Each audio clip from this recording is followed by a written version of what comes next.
Feito por Elas, o podcast que discute o protagonismo das mulheres no audiovisual. Olá, eu sou Isabel Wittmann. Eu sou Rosana Iris. Antes do programa, nós queremos agradecer as nossas madrinhas Carolina Roncone, Letícia Santinon, Lorena Luz, Isadora Oliveira Prata e o madrinho Thiago Maia.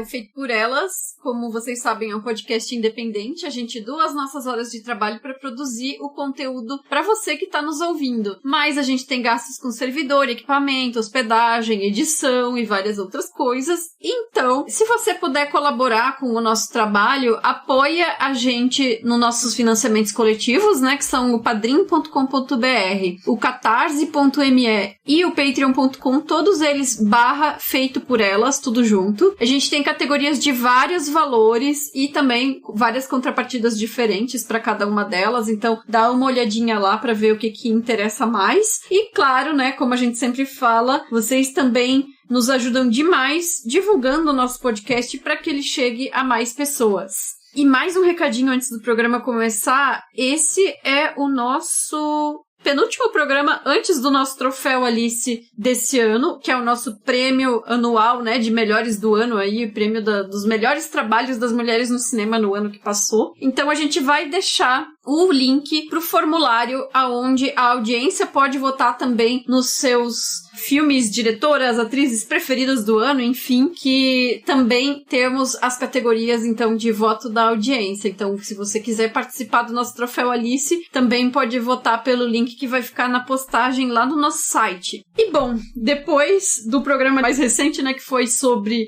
Filhas do Pó, a gente tem mais um programa que é um filme que tá fazendo aniversário redondinho esse ano, né? Porque a gente, na verdade, tava com esses dois programas indefinidos e o que a gente fez foi dar uma olhadinha lá na nossa tabela de filmes que ainda não tiveram programas e ver quais estão fazendo aniversário em 2021, né? Pra colocar essa pauta aí, né? Então, o filme desse programa vai ser o filme alemão Senhoritas em Uniforme, que foi lançado em 1931 e então tá completando 90 anos. A gente podia até arriscar de esperar ele fazer o centenário, né? Mas sabe-se lá se ainda vai ter Feito por Elas daqui a 10 anos, né?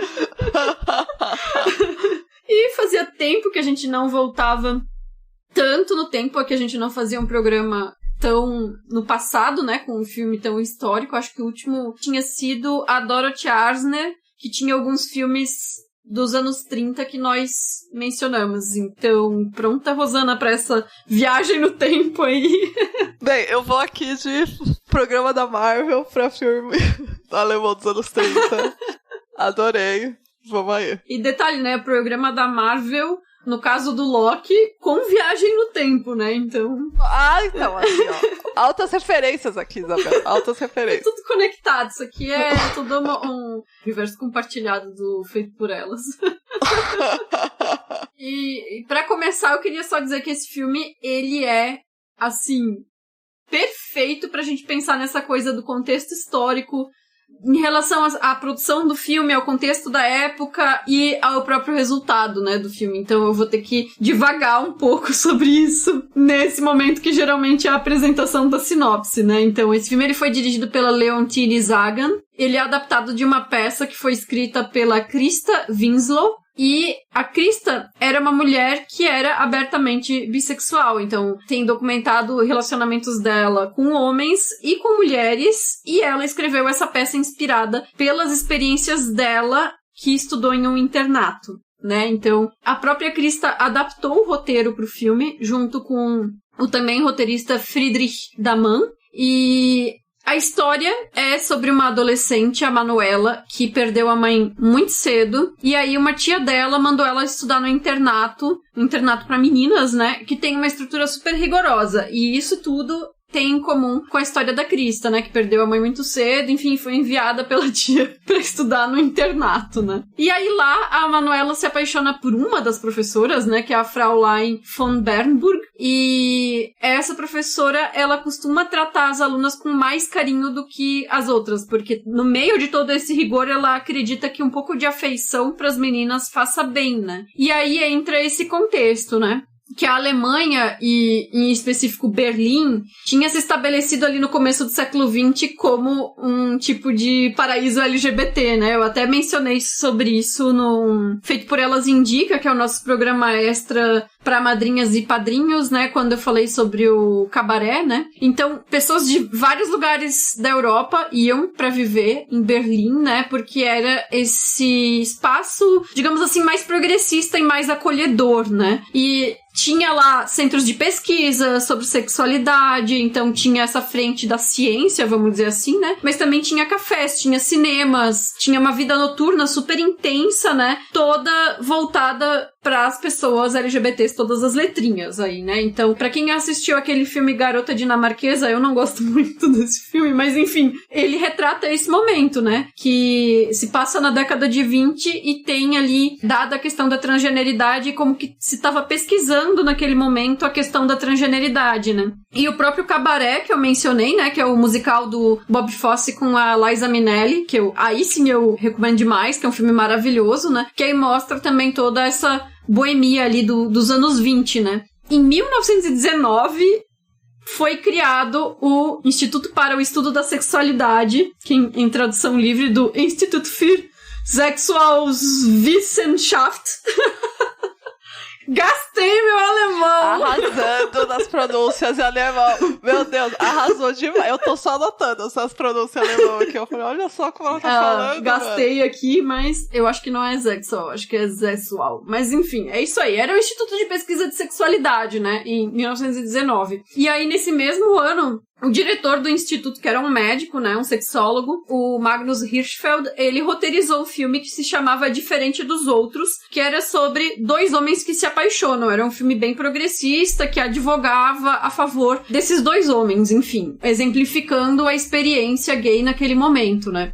E foi nesse contexto, então a gente tem ali toda uma efervescência cultural, né, uma subcultura LGBT muito presente no contexto ali da sociedade berlinense, e também essa efervescência científica que o Senhoritas em Uniforme foi concebido, né, então primeiro a peça, que a Krista passou vários anos escrevendo, reescrevendo, tem várias versões, e até a adaptação no cinema, né. E esse filme foi um sucesso absoluto na época. Ele ganhou o prêmio de melhor perfeição técnica. Veja só esse prêmio.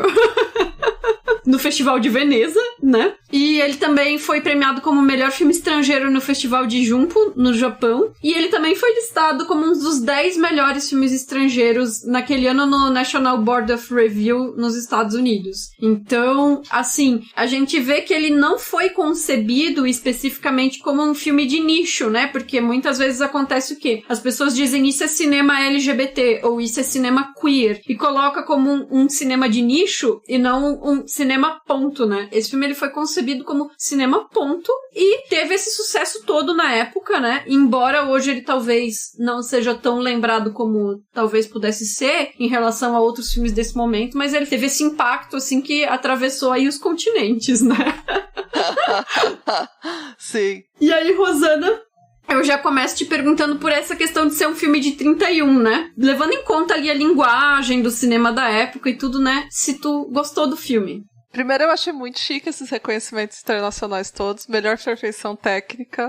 É tipo o melhor prêmio, assim, basicamente. Porque não existe mais, né, um prêmio desses. É, por que não existe mais isso? Todas as coisas legais não existem mais aquelas dramáticas.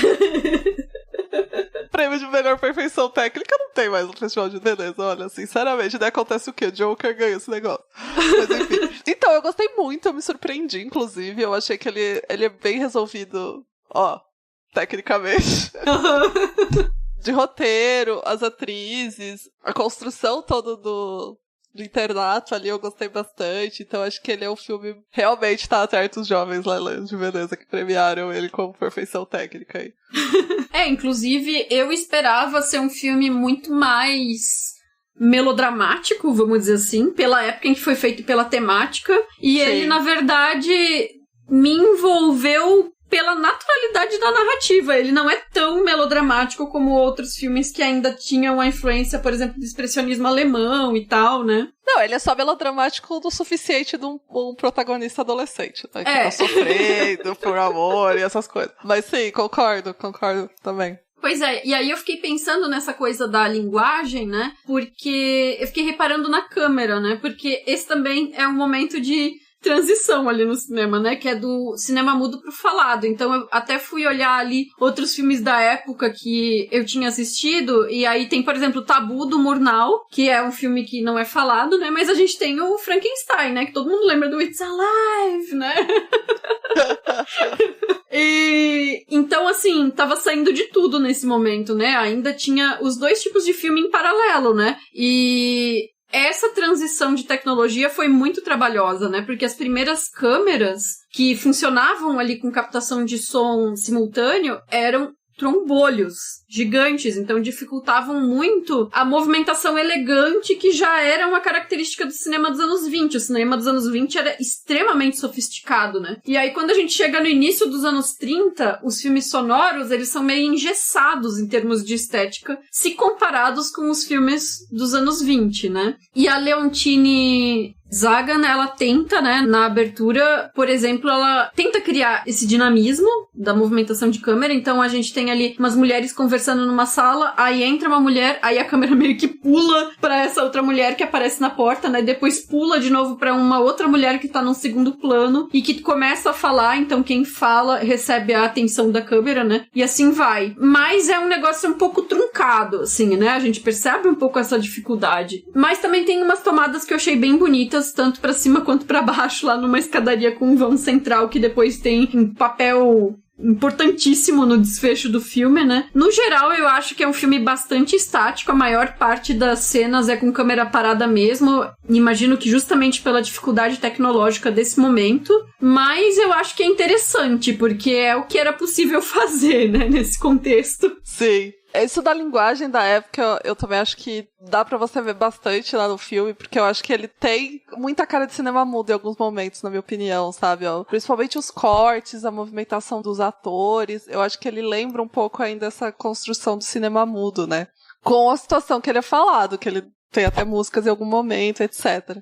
E daí, que você tava falando dos filmes dessa época, eu fui olhar também, porque infelizmente eu não vi muitos filmes dos anos 30, mas se você vê alguma coisa tipo aquele Freaks, né, ou mesmo Aconteceu naquela Noite, eles já têm uma cara mais de cinema falado, na minha opinião. A transição já é menos brusca, eu acho que eles já funcionam melhor dentro dessa narrativa, né? Aqui eu acho que a galera tá patinando ainda um pouco. Mas como você falou, eu acho que pro filme funciona, e eu acho que tem algumas coisas interessantes, como eles usam o internato, né? Então tem essa questão da escada, que é legal, tem a questão da sala que elas dormem, né? O quarto delas, tem a cena da festa, da peça de teatro. Então, enfim, eu acho que eles tentam suprir um pouco essa falta de mobilidade da câmera com usar um pouco melhor os espaços, assim. Mas em alguns momentos fica meio estático mesmo, né? Engraçado que tu mencionou Aconteceu Aquela Noite, que pra quem ouviu o nosso especial de Dia dos Namorados desse ano, vai ser o nosso filme de especial de Dia dos Namorados ano que vem, já está prometido. Porque é um filme de 34, então só 3 anos depois, né? E aí a gente vê que é um filme que já tá, assim, completamente configurado dentro do que a gente entende hoje num cinema contemporâneo. É um filme com uma linguagem completamente contemporânea, que poderia ter sido feito ano passado, sabe? Totalmente. E concordo. 3 anos de diferença, assim. Sim. Nossa, ele é muito moderno, né, esse filme. É. Por falta de palavra melhor, assim, ele é muito... É isso, ele já tem meio que a linguagem que a gente estabeleceu no cinema como hoje em dia, né? Mas é isso que eu acho interessante, essa passagem. Se a gente pensa o cinema dos anos 10, que ainda é aquela coisa que é totalmente influenciada pelo vaudeville, pelo teatro de variedades e tal, né? Uhum. E aí o cinema dos anos 20, que já se estabelece como uma narrativa tão particular, assim, tão própria, né? E aí todas essas mudanças tecnológicas que acontecem dos anos 20 pros 30, que é a chegada do som e depois a chegada da cor, né? Acho que é um período muito rico pra gente pensar de que forma também essa linguagem foi se alterando com as mudanças tecnológicas, né? Sim, total. E aí, pensando na história do filme, né, tem uma coisa que é o fato de que ele é considerado o primeiro filme a centrar essa narrativa no romance entre duas mulheres. Não é exatamente algo que seja recíproco, né? Enfim, uma delas tá apaixonada pela outra. A Manuela tá apaixonada pela professora, né? Mas é considerado, né, que é o primeiro filme que a protagonista, né, ela é apaixonada por outra mulher. Enfim, tem esse romance delineado, né? Porque tem a Caixa de Pandora, que agora eu não me recordo, acho que é de 29, que é do Georg Pabst, né, com a Louise Brooks, e tem uma personagem lésbica que é apaixonada pela personagem da Louise Brooks, mas ela é secundária, né? A protagonista é a Louise Brooks, né? Enfim, e tem o Anjo Azul, do Sternberg, com a Marlene Dietrich, que eu acho que é de 30, então são filmes anteriores, né? Que também tem, assim, insinuações sobre a sexualidade aí sim da protagonista, mas é insinuado, não é algo que a história afirma, como é o caso aqui desse filme, né? E aí é curioso, né? Porque todos são filmes alemães, né? Então, é um exemplo daquilo que eu tava falando, do Zeitgeist, né? Daquele momento em que a Alemanha tava muito liberal em relação aos outros lugares ali, Europa, Estados Unidos, né? Os outros cinemas que a gente consome desse momento, né? Que geralmente são os europeus e estadunidenses, né? E acho interessante isso, né? E também acho interessante a forma como esse romance é retratado, porque é bem natural, assim, né? Então mostra ali que as meninas têm os crushes delas, né? Elas ficam trocando bilhetinho pra combinar quem que vai sentar no lado de quem, porque tá afim da outra menina, aquela coisa, né? Ó, o jovem. O jovem. Age igual em qualquer época. E aí tem a peça de teatro que tu falou, né? E aí, como são todas meninas, tem os papéis masculinos, elas também interpretam. Então, a Manuela mesmo interpreta um homem, né? E aí, nos bastidores, elas estão conversando. E é interessante, porque mostra ali que tem outra menina conversando ali com ela. E essa outra menina fica, tipo, acariciando, fazendo um carinho na perna dela, né? Então, a gente vê que tem uma intimidade entre as alunas que é física, né? Se expressa de uma maneira física, uma proximidade grande entre elas, né? A convivência ali, né? E também todas elas têm essa predileção, né, pela professora Fraulein von Bernburg, né?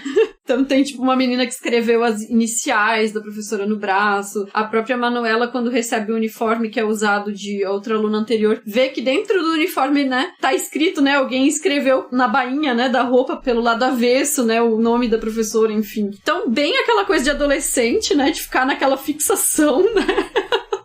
Sim. E aquilo, né? Elas não veem ninguém fora. É só dentro do internato. Todos os estímulos delas ali são internos, são limitados, né? E tem muitas brincadeiras ali, né? Com flerte, com namorinho, né? Mas não tem nenhuma convivência masculina também, né? A gente só vê os homens nas fotos, né? Que algumas meninas têm, tipo, alguns atores pendurados no armário, uma coisa assim, né? Então, a presença masculina, ela é bem distante, né? Uma coisa que eu acho muito legal no filme mesmo é essa retratação de adolescente, assim, de como elas interagem, que você já comentou um pouco, mas aqui eu vou fazer a comparação freestyle com Little Woman da Greta, tá?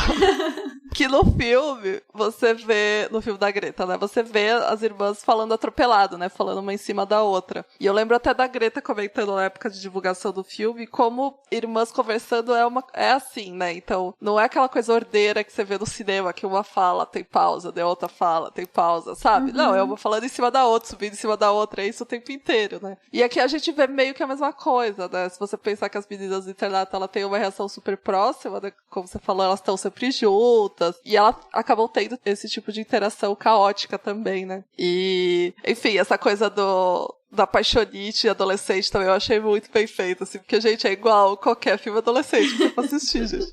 Não tem diferença alguma. E outra coisa que eu gostei, daí já mais na parte narrativa do filme, de direção, na verdade, que é como eles constroem certas cenas de situações banais do dia a dia, por assim dizer, com uma hora de cerimônia, assim. Então tem, tipo, aquela cena que elas vão tomar banho, sabe? Que tem todas as meninas indo tomar banho. E tem uma cena também do Boa Noite da professora, que, claro, tem um outro contexto ali e tal, mas daí ficam todas as meninas no mesmo lugar, tá? E daí tem toda aquela aura, assim, de, tipo, cerimônia também, que eu gostei bastante. É curioso isso, porque, na verdade, são rotinas e disciplinas ali, né? Porque é tudo muito controlado, né? É tudo muito rigoroso e militar, assim, né? A forma como elas marcham, a forma como elas cantam parece militar, né? Mas tem uma diferença, né? Porque essa cena da boa noite é protocolar, nesse sentido de que vai a professora dando boa noite pra cada uma delas, assim, é uma ordem, né? Mas é realmente dentro daquela filosofia da professora, né? De que é algo que foge do rigor, que é o cuidado das outras professoras, né? Ela não, ela tem essa ordem também, mas é pro afeto, né? É estranho isso, assim, mas é meio que isso, né? Então, porque eu acho que a questão protocolar aí seria conferir que as meninas estão na cama, né? Conferir se a galera tá deitada mesmo, entendeu? Só que daí com ela tem essa cerimônia do beijo de boa noite. Né? Essa, inclusive, é uma das cenas mais marcantes do filme, né? Uma das mais conhecidas do filme, porque ela beija todas na testa, né? Nessa hora de dar o boa noite, e aí a Manuela, ela beija na boca, né? Sim. Que é uma coisa assim, né? Enfim, eu fiquei pensando nessa hora, tu lembrou do Little Women, eu pensei no Jane Eyre, da Charlotte Brontë, né? Porque também, assim, a tia dela manda ela estudar em um internato, né? Que também era um internato, no caso do Jane Eyre, era um internato pra moças que não tinham condições financeiras, embora a tia pudesse bancar, ela não fez questão, né? E aí... Sim. Ela terminou os estudos dela lá com 18 anos e ela já ficou como professora na mesma escola, porque daí ela já tinha um emprego, né? Podia ganhar esse dinheirinho. Então, assim, nessa época, uma professora jovem, assim, alguém que terminasse os seus estudos, já tava dando aula pra pessoas que eram, tipo, de idade muito próxima, sim, assim, né? E a Fraulein von Bernburg, ela é muito mais jovem do que as outras professoras que a gente vê ali no filme. Eu fiquei pensando que talvez fosse uma situação assim, que ela não tem, na verdade, tanta diferença de idade, assim, para as alunas. Porque eu pensei um pouco nessa questão da diferença de idade, lembrei também do Me Chame Pelo Seu Nome, né? Que um dos personagens tá terminando o ensino médio e o outro tá lá fazendo a faculdade, né? E aí parece que é uma diferença enorme de idade, mas na verdade tá perto, assim, né? Sim. E aí eu queria te perguntar o que tu achou disso, se te incomodou um pouco essa coisa da diferença de idade. Então, sinceramente não me incomodou. Eu acho que tem a ver muito pela linguagem do filme, que a gente vê claramente que é de outra época, né? Uhum. E também tem a questão de não acontece muita coisa também. É muito diferente de Me Chame Pelo Seu Nome. Uhum. E é isso que você falou, tem muito mais o envolvimento da Manuela do que da professora, né? Tipo, se ela sente alguma coisa, ela não demonstra, pelo menos, né? Então a gente só vê essa paixonice vindo da Manuela. E a adolescente apaixonada é insuportável, né, gente? Pelo amor de Deus. Mas daí fica aquele drama, aquela hora que ela se joga no chão na professora, assim, eu falo, ai, gente, olha só, segue igual, não é mesmo? Mas eu acho que essa questão da época e da falta de reciprocidade aí não me deixou me incomodar tanto com isso, mas não fica muito claro também a idade delas, assim, né? Parece que elas são próximas, mas a gente não sabe, né? Pois é, mas assim, essa coisa da reciprocidade eu fico pensando porque a professora, na verdade, ela demonstra interesse, mas não necessariamente interesse afetivo, amoroso, sexual, sim, assim, mas o interesse em cuidar da Manuela, tanto que a Manuela tem lá, tá com as anáguas furadas, porque a tia mandou ela só com as roupas velhas, né? E aí sim, a professora vai lá e dá uma anágua pra ela. E aí isso gera um escândalo depois, né? Porque assim, é uma lingerie, né? Mas a menina não tinha anágua pra usar com o uniforme, né? Então, assim, ela se preocupa com a Manuela, mas não necessariamente isso significa que era um interesse recíproco no sentido do que a Manuela sentia por ela, né? Sim, sim. Isso do uniforme, só fazendo um parênteses, que eu achei muito engraçado quando eu vi no filme, que tem uma hora que tem uma punição, eu não lembro exatamente agora qual que é a cena, que ela fala, você vai ficar sem fazer isso, sem fazer aquilo e sem usar o uniforme. Eu falei, gente, a punição era não usar o uniforme, tá ligado? Tipo, que elas eram tão apegada àquilo, como você falou, né? É uma escola quase militar, né? Elas são filhas de militares, né? A diretora até diz, né? Se Deus quiser, elas vão ser mães de militares e tal. Então é curioso, assim, né? Como eles constroem isso. Dessa característica militar, né? Mesmo pro internato. A diretora, aquela hora que ela fala assim que... Não lembro exatamente as palavras que ela usou, mas ela fala assim que passar fome é bom pra... Mais ou menos, tipo, passar fome é bom pra formar caráter, né? Sim, exatamente. Tem que diminuir a comida das meninas, que é bom passar um pouco de fome aí, que é melhor pra crescer aí mulheres bravas. Sim. Pedagogia. Pedagogia aí, ó. Queria comentar só a questão do álcool no filme, né? Porque tem uma cena que a Manuela bebe um poncho lá. E eu não entendi também porque só ela fica muito louca, o resto da galera não fica. É porque ela mostra que ela tá bebendo bem mais ponche do que as outras meninas. Ah, tá. Tipo, tem umas que até oferecem pra ela os delas, assim. Aí, tipo, ela bebe o dela e o das outras. Se abraçou ali. Porque eu lembro, tem a cena da pessoa que tá fazendo o poncho, que está extremamente alcoólico o negócio. E daí eu lembrava dela já muito louca, entendeu? Mas beleza. Não, eu queria comentar isso quanto a gente vê também o reflexo dessa característica militar no quanto ela é reprimida em relação a ela ter ficado bêbada, né? Vira a pior coisa que ela poderia ter feito no internato, né? Rola uma boato que ela vai ser expulsa, né? O que vai fazer com ela? Meu Deus, ela desgraçou a família, desgraçou todo mundo. Pela questão de ela ficar bêbada, né? Claro que aqui tem uma conotação diferente por ela ser mulher, né? Eu entendo dessa maneira. Mas eu acho que tem muito essa questão, é um reflexo muito da natureza militar, do lugar que ela tá e do quanto essa falha de comportamento, assim, né? Aquela quando você sai um pouco da linha, assim, é visto nesse tipo de lugar, né? Então a pessoa ficar bêbada e ficar falando do crush, e daí, meu Deus do céu. Pois é. No meio da festa que tem todo mundo ainda, né? Absurdo demais, né? Pois é, mas aí é que eu acho que entra uma particularidade, porque, assim, a diretora, mesmo sendo rigorosa, diz ali em algum momento, né, que é até bom que as meninas bebam de vez em quando, tipo, façam uma festinha e tal, né? Porque existe um momento de confraternização que é previsto, vamos dizer assim, né? É que, assim, é um rigor a maior parte do tempo, mas elas sabem que de vez em quando precisa ter um escape, né? Só que aí é que eu acho que é interessante também a forma, né, como o filme trata essas relações e os interesses afetivos ali das meninas, né? Porque mostra que é normal esses interesses de uma pela outra ali aparecer, né? Mas também mostra que tem alguns certos códigos que precisam ser seguidos e que são códigos implícitos. Sim. Obviamente não estão escritos e não estão falados em lugar nenhum, né? Então, assim, as meninas, elas falam do interesse que elas têm uma pela outra na brincadeira, né? É aquela coisa meio bobinha, meio juvenil, né? Meio...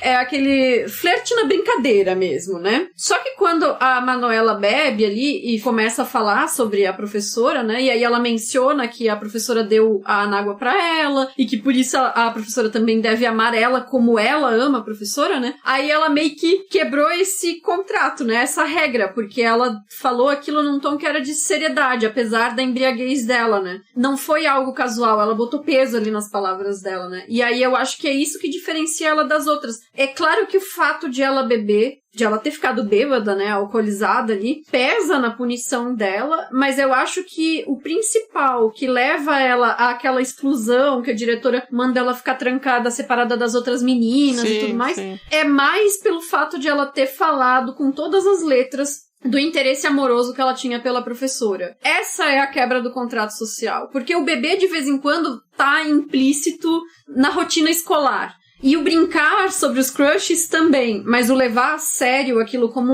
um amor, como um relacionamento, enfim, colocar daquela forma, aí ela, tipo, como se fosse ela passou dos limites, né? Sim, entendi. Eu discordo, mas tá bom. Não, discorra. Então, eu entendo o que você quer dizer da questão do crush. Eu sei que ela fica nessa brincadeira o tempo todo, né? Elas não afirmam. Mas é uma coisa também muito enraizada na cultura do internato, assim. Mas eu acho que eles têm esse reflexo da natureza militar muito forte, assim. E eu acho, sim, que o beber, por mais... é o tipo daquela coisa que acontece, mas não acontece. Tem o poncho lá, mas elas não vão beber muito, sabe? Mas, gente, pelo amor de Deus, eles são adolescentes, tá ligado? Tipo, não é possível que isso nunca aconteceu, sabe? Que nunca alguém ficou bêbado e ficou saindo falando umas coisas, sabe? Então eu acho que, tipo, tem essa questão também dela ter afirmado mais do que você vê nas cenas anteriores, o interesse amoroso. Mas eu acho que também tem ela quebrar uma regra do lugar, assim, o que é esperado dela, tá? Então é esperado que ela faça a apresentação lá, dê uma conversadinha e dê umas risadas e fique por isso, entendeu? E dela não, a dela fica muito louca lá e sai se declarando pra crush, se joga no chão. Como a adolescente faz, entendeu, gente? É assim. Tem uma coisa de um moralismo que vai pra todos os lados, né? Então, tanto que, assim, as professoras já tinham falado na reunião lá de professoras que, tipo, ela era a melhor aluna em todas as matérias, né? Então, assim, ela ia ser expulsa por esse evento, né? Exclusivo por esse motivo, isso. E aí, tanto que no teatro, ela interpreta lá o mocinho, e aí na saída ela foi parabenizada, mas falaram da próxima vez declama mais e com menos emoção, porque era um romance, né? Então, assim, eles não queriam a exibição do romance, queriam que, tipo, decora suas falas e declama elas, não precisa se envolver com a história do romance. Então, assim, é o rigor do conhecimento, mas não tem o espaço, a abertura pro sentir aquilo ali, né? Sim. Eles são muito rigorosos nesse sentido também, né, da emoção, né, você não pode mostrar o que você tá sentindo, né, que é isso que vem dessa natureza militar, eu acho também, desse moralismo, né, dessa contenção, assim, da sociedade dessa época, né. Pois é, isso que eu ia dizer, porque daí a gente volta pra aquela conversa lá do início, né, do contexto histórico, do momento em que o filme foi feito, porque, assim, a gente fala como que a Alemanha era tão acolhedora para as pessoas LGBTs nos anos 20 e tal, mas assim, o filme já é de 31, né? Então, assim, Alemanha, anos 30, que delícia, né? Que baita lugar pra estar. E aí, assim, o Hitler ascendeu ao poder em 33, né? Só que o Partido Nazista já tava lá a todo vapor na propaganda bem antes de 33, né? E a sociedade alemã, mesmo quando o país era mais pulverizado ali antes da unificação e tal, sempre teve essa coisa do romantismo, né? O romantismo que é muito relacionado ao nacionalismo, né? E aí o nacionalismo com todos os seus desdobramentos negativos que a gente conhece, né? E aí tem uma hora no filme que acho que é uma professora lá que ela fala que o espírito alemão deve ser cultivado, né? Então é essa vibe, né? E aquilo que tu falou, né, que a diretora também diz, né, as meninas são filhas de soldados, se Deus quiser vão ser mães de soldados, né? Aí eu lembrei da Fita Branca, do Haneke, né, que é um filme, assim, que mostra ali que tem uma violência fervilhando, né, por baixo da calmaria. Eram crianças no filme, né, mas eram crianças da geração que depois viria a crescer, né, pra ser os jovens nazistas, né.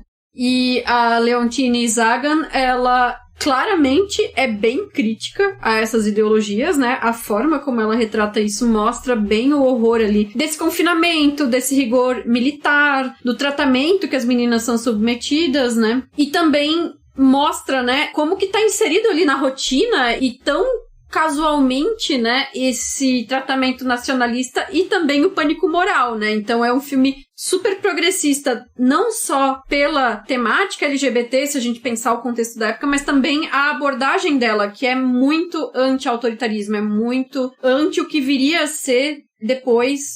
Bom, já era nesse momento, mas enfim, a Alemanha nazista, né, assim, ainda não era o governo nesse momento, mas a ideologia já estava perpassando ali a sociedade, né, então, e aí pensando, né, nessa coisa, né, de são filhas de soldados ou ser mães de soldados, né, a Leontine Sagan não tinha como prever que em 38 ia começar a guerra, né, então só 7 anos depois, só que aí se a gente pensar pela idade das alunas que estão ali no filme, né, e num contexto heteronormativo e tudo mais, ao invés de elas serem mães dos soldados, elas seriam esposas dos soldados, né? E o regime nazista tinha todo aquele incentivo, né? Para as boas mães, muitas aspas, gerarem crianças arianas, muitas aspas, né? E... Socorro. Então... E aí a Leontine era de família judia, ela fugiu da Alemanha em 33, que foi o ano em que o filme foi banido da Alemanha por retratar o relacionamento entre duas mulheres. E aí aquele instituto de sexualidade que eu tinha mencionado lá, também teve os livros queimados em 33, que foi aí que começou aquele esquema, né, de queimar os livros e tal. Os negativos do filme também foram queimados, dos Senhoritas em Uniforme, só que os nazistas não tinham controle sobre uma coisa, que foi o sucesso internacional do filme, né? Então, assim, a gente tem acesso a esse filme hoje, que ele foi completamente destruído na Alemanha, mas porque ele estava circulando nos outros países, né? E aí eles não tinham como pegar. Sim. E a Herta Tjelle, que foi a atriz que interpretou a Manuela, ela fugiu também da Alemanha em 37, porque ofereceram pra ela atuar em propaganda do Goebbels e ela se recusou, né? E pelo que eu tava lendo, uma boa parte das atrizes e também algumas pessoas da equipe do filme eram judias. E então, quem não fugiu se fala que morreu nos campos de concentração. E a própria Herta Tcheli diz sobre isso, eu li alguma citação dela falando que quando elas fizeram o filme, obviamente, nem sabiam quem era judia e quem não era. Ela disse que só foi sabendo depois, quando essas pessoas foram mortas pelo regime, né? Então, é foda, né? Porque, assim, a mudança tão drástica, né? De, tipo, ser um país que era super acolhedor ali, que vivia uma efervescência em vários campos, né? E em poucos anos, assim, foi essa virada. Virou esse antro de obscurantismo e de violência, né? Nossa, é isso que eu ia falar agora. Tipo, muito pouco tempo, né? Tipo, o filme foi feito, que os filmes eram feitos de maneira mais rápida, assim. Mas ele teve um puta sucesso internacional e tal, e daí, pá, banido, porque o regime instaurado já subiu ao poder e daí já cortou todas essas coisas, gente. É impressionante mesmo, assim, né? É isso, tipo, existia essa realidade deles na Alemanha que permitia isso e daí, tipo, 3 anos depois não tinha mais, né? É num piscar de olhos, assim. Ah, total. E, tipo, o filme foi feito em 31, em 32 foi que ele rodou o mundo, que Festival de Veneza, esse negócio do National Board dos Estados Unidos foi tudo em 32, e em 33 já era Hitler no poder e o filme banido. Ah, é impressionante mesmo. A bad. Baita maneira de acabar esse programa, Isabel. Olha, mas, pra não acabar numa nota pessimista, as pessoas responsáveis pela realização do filme, né, tanto a Leontine Zagan como diretora, quanto a Krista Winslow como roteirista, não tinham como prever o que ia acontecer, né? Então, aquilo que eu mencionei de como o filme é anti esse autoritarismo, anti o moralismo e tudo mais, fica muito claro no final, né? Porque o final, tudo encaminha pra gente ter a impressão de que vai ser aquele final trágico do romantismo, do autossacrifício. E no final isso não acontece, porque as próprias alunas intervêm, acolhem a Manuela, né, mostram pra Manuela que tá tudo bem, e a gente tem a cena final que é a diretora indo embora pro escuro, assim, sozinha, ou seja, aquela figura que era a rigidez, o controle da pauta da moralidade lá e tudo mais, o militarismo, essa é a figura que é preterida e deixada de lado no final do filme, né? Sim, sim. Ela recusa mesmo essa narrativa, né, por assim dizer, essa ideia do militarismo, né, esse moralismo da vida, né, ela recusa mesmo, né, e essa questão da Manuela se salva pelas meninas, eu gosto bastante, assim, também, acho que é bem legal como ela, significativo, né, é bem legal como ela constrói isso, como estão todas atrás dela, né, estão todas as meninas correndo atrás dela, e daí elas conseguem pegar ela lá e tal, é bem significativo mesmo. Então, assim, é uma proposta de desfecho que foge da tragédia e, na verdade, abraça. Tem uma hora que até a professora fala: o que você chama de pecado, eu chamo de amor, que pode assumir várias formas. Então, assim, é um desfecho que é super acolhedor, né? Para as experiências ali da Manuela e tudo mais, e para a perspectiva de vida que ela teria nesse contexto diegético, porque na vida real as meninas daquele momento não tiveram isso por causa do nazismo, né? Então... Sim, então a gente termina numa nota mais otimista. Otimista, porque a arte salva. Olha só, que bonito, Isabel. Adorei. Bem, links e referências, como sempre, a gente deixa listado no post. Comentários, vocês podem mandar pro nosso e-mail, contato@feitoporelas, ou no nosso site, feitoporelas.com.br. Avalie a gente no Apple Podcasts ou no aplicativo que você usa. E além do site e do feed, os programas também estão disponíveis em todas as plataformas e aplicativos de podcasts, além do YouTube. Sigam a gente nas nossas redes sociais, no Twitter, no Instagram e no Letterboxd. É só procurar pelo Feito por Elas. Nós temos também um grupo no Telegram, que é o melhor lugar da internet, né? Basicamente. E o link para entrar no nosso grupo do Telegram para conversar sobre cinema, mas também sobre bichinhos, plantas, política e várias outras coisas. E Succession no momento. Vai ficar lá no post para quem quiser entrar. E o nosso próximo programa vai ser sobre Minha Vida Sem Mim, um filme que é dirigido pela Isabel Coachê, que eu não sei se fala Coachê, Coazê, Coazê. Nossa, é mesmo, né? Não sei também. Coachê. Clichê. É isso. É o filme da Isabel que não sou eu. Assistam. Eu vou me referir a ela assim. A Isabel que não é você. E obrigada pela audiência e até o próximo programa. Valeu, gente. Tchau, tchau. Pesquisa, pauta e roteiro, Isabel Wittmann e Rosana Iris. Produção, Isabel Wittmann. Edição, Domênica Mendes. Arte da capa, Amanda Menezes. Vinheta de abertura composta por Felipe Aires. E locução da vinheta por Débora Garcia.